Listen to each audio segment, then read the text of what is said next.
1962 അദ്ദേഹത്തിനോട് അദ്ദേഹത്തിന്റെ കൊളീഗ്സും അതുപോലെ ഒരുപാട് സ്റ്റുഡൻസിന്റെ റിക്വസ്റ്റിംഗ് ലെറ്റേഴ്സ് കിട്ടുന്നത്. സർ, താങ്കളുടെ ഇപ്രാവശ്യത്തെ ബർത്ത്ഡേ നമുക്കൊരു നാഷണൽ ആയിട്ട് വളരെ നല്ല രീതിയിൽ തന്നെ നടത്തണമെന്നുള്ള വലിയ റിക്വസ്റ്റ് ആയിരുന്നു. പക്ഷെ പുള്ളിക്കാരന്റെ ഒരു താല്പര്യത്തിന്റെ അടിസ്ഥാനത്തിൽ പുള്ളിക്കാരൻ പറഞ്ഞു, അതിന്റെ ഒരു പേഴ്സണൽ സെലിബ്രേഷൻ ആക്കണ്ട.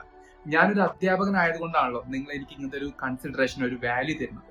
അതുകൊണ്ട് നമുക്ക് അധ്യാപനവുമായി ബന്ധപ്പെട്ടുള്ള ഒരു പ്രധാനപ്പെട്ട ദിനമായിട്ട് നമുക്ക് ഇന്ന് ആചരിക്കാം എന്ന് പറഞ്ഞിട്ടാണ് സെപ്റ്റംബർ 5 നാഷണൽ ടീച്ചേഴ്സ് ഡേ ആയിട്ട് സെലിബ്രേറ്റ് ചെയ്യാൻ വേണ്ടി അന്നത്തെ ഇന്ത്യയുടെ പ്രസിഡന്റ് ആയിട്ടുണ്ടായിരുന്ന ഡോക്ടർ സർവേപ്പള്ളി രാധാകൃഷ്ണൻ അദ്ദേഹം പറയുന്നത്. നമ്മളെല്ലാവരും ഒരേ സമയത്ത് സ്റ്റുഡൻസുമാണ്, ടീച്ചർമാരുമാണ്. നമ്മളെ ഇൻഫ്ലുവൻസ് ചെയ്തിരിക്കുന്ന ഒരുപാട് പേരുണ്ട്. From our parents till now ഒരുപാട് പേര് നമ്മൾ പല രീതിയിൽ നമ്മളെ ഇൻഫ്ലുവൻസ് ചെയ്തിട്ടുണ്ടാവും. ഏതെങ്കിലും ചെറിയ കാര്യങ്ങൾ വരെ നമ്മൾ പഠിപ്പിച്ചു തന്നിരിക്കുന്ന നമ്മുടെ ജീവിതത്തിൽ വലിയ വലിയ മാറ്റങ്ങൾക്ക് കാരണമായിട്ടുള്ള ആൾക്കാർ വരെ ഉണ്ടാവും.